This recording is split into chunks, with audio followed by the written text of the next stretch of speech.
Well, howdy there, Internet people. It's Bo again. So, today we are going to talk a little bit more about the balloon situation and everything that is developing there and the balloon gap between the U.S. and China. To start off, it's worth noting that the Chinese government has now kind of indicated that over the last few years, I want to say two, but can't remember the exact number of years, they have picked up like 10 balloons that they believe were U.S. surveillance balloons. Had a lot of questions about that. Is it true? Is that possible? I am not aware of a U.S. high altitude balloon surveillance program. I would not be surprised if one existed, and if it did exist, it would certainly want to take a look at China. Is their claim plausible? Yeah, of course. Surveillance flights happen all the time. Even if the U.S. is not using balloons over their territory, it is certainly engaging in other forms of surveillance flights. It happens a lot. Okay, next piece of information. The U.S. did recover what appears to be the main sensors off of the initial balloon, that first balloon. They were able to pull that out of the water. They will Humpty Dumpty it and try to put that thing back together. It will lead to them developing more countermeasures and understanding more about how it works and what information they were trying to gather. It might also confirm the Chinese claim that it was a research balloon that just got away from them and whatever. My best guess would say that what they're going to find out is that it is information that could plausibly be for civilian uses, but also has a military application. My guess.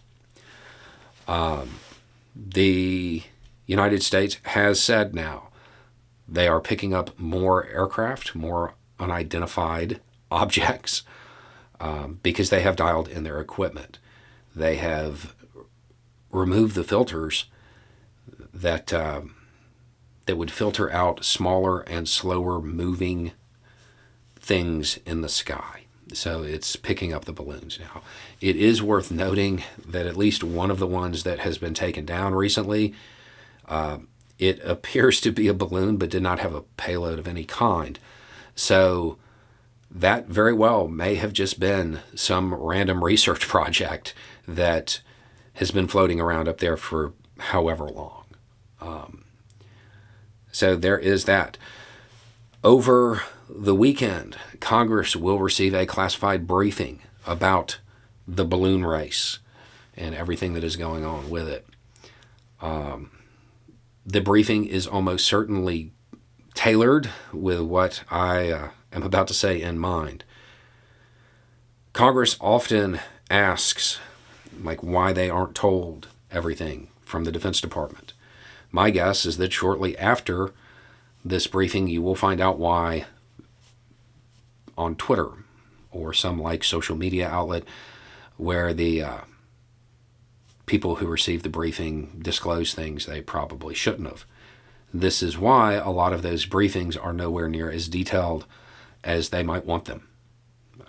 People in Congress tend to not understand what is fit for public consumption.